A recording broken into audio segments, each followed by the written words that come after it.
Who are the YouTuber celebrities who drop out of college and why? Una, si Mr. Beast.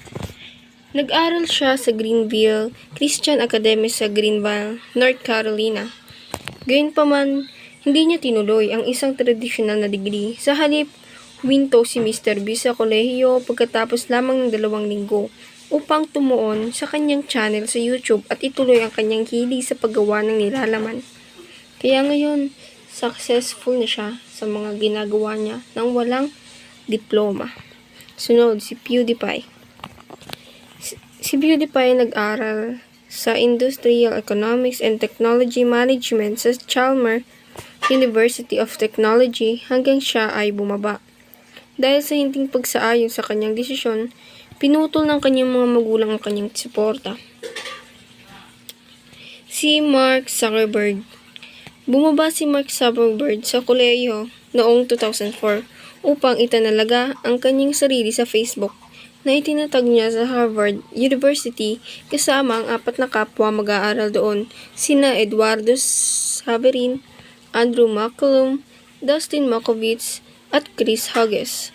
Sunod, si Jennifer Lawrence. Siya ay nakapag-aral sa sarili. Si Jennifer Lawrence ay may Oscar sa ilalim ng kanyang sinturon at ipinangalang pinakamataas na bayad sa aktres noong 2015 at 2016. Ngunit, lahat ng tagumpay na iyon ay may sakripisyo. Hindi siya nakapagtapos ng pag-aaral o nakakuha ng diploma. Kilala rin siya bilang si District 12 sa Hunger Games. Sunod, si Harry Styles.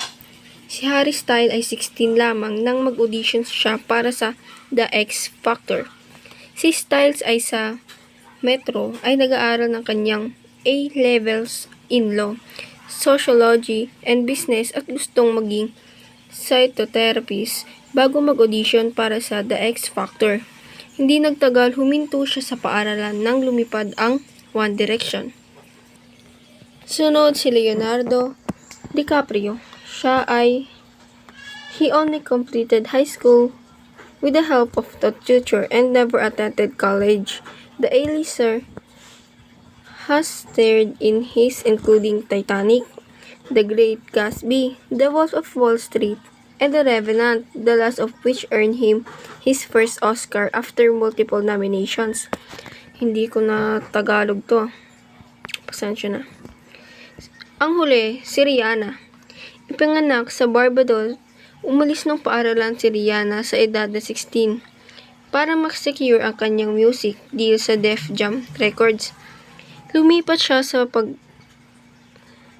ng mga hit tulad ng Pontypridd Play, SOS at Unfaithful. Bilang karagdagan sa pagiging musikero, mayroon na siyang sariling beauty line, Fenty Beauty, pati na rin ang isang lingerie line na itinatawag ni Savage and Fenty. Bakit nga ba?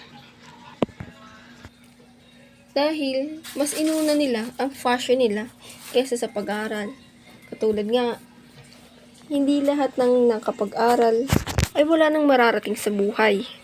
Ngunit, laglagan mo lang ng diskarte ito at tiyaga para makapagtapos ka nang walang diploma o meron. Pero,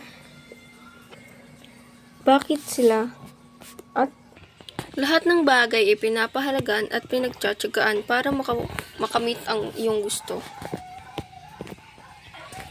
Ayun lang ang may tutulong ko sa video na ito.